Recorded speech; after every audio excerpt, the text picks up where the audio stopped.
Mr. Leventhal and Mr. Fogg, you know the basis of why FDIC is doing these structured transactions. They've been not unprecedented, but pretty unprecedented amount of bank closures over the last few years, taking on a lot of assets. Some of these assets the acquiring banks don't want to take on, and you are familiar with that. Tell me what you would change about the way the FDIC is handling the structured asset program.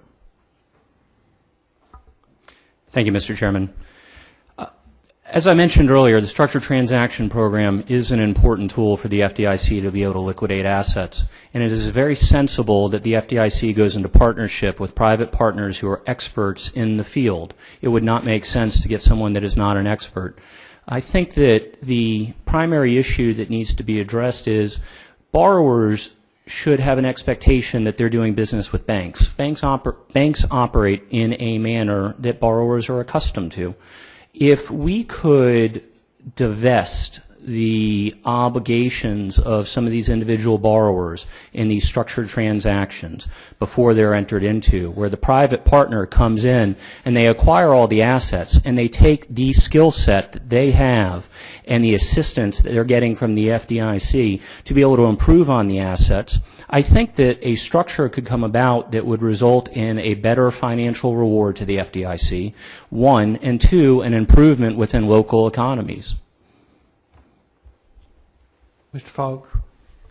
I guess why does the FDIC think that for their 40% stake in the deal, that they're actually getting a better deal than working with the local communities? Because I believe that why is somebody like Rialto more of an expert on my project than me? Why do they have to go out and hire somebody to try to liquidate it to try and recover when I have obviously a vested interest in seeing that getting through it? We didn't go into these transactions trying to commit fraud. We went into them to try to make money for our families.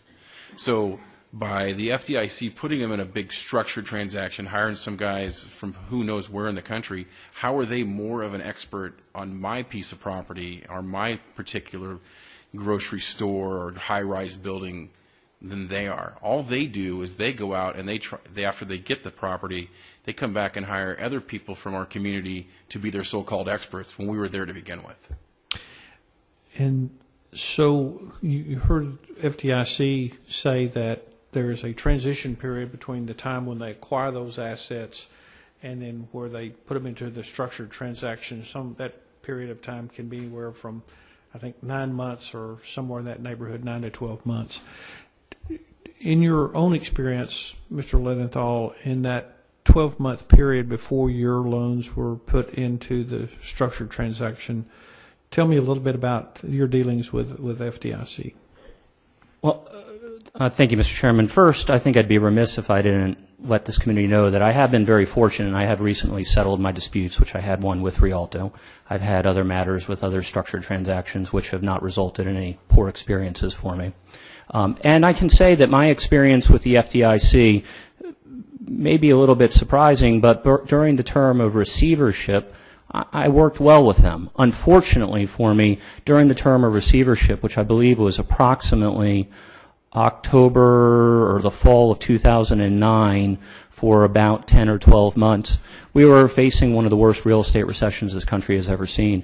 And the FDIC's willingness to compromise with me did not lead me to have the ability of raising the necessary capital to come in and inquire and resolve it. But I did have a very pleasant experience with the receiver during that time period.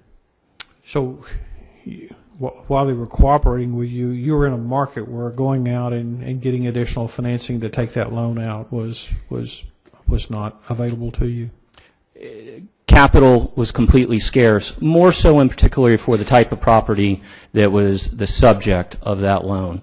It just was not available, and it still in large part is not available. Was that a condo project? No, the FDIC receivership and Rialto transaction were an anomaly for the business I'm actually involved in. It was a suburban townhome project. I had acquired the property because it was all pre-sold to a major national builder. 3 weeks after I bought the property, the builder canceled on it, terminated. And that's where I think the Lennars of the world would have an opportunity of creating value in partnership with the FDIC.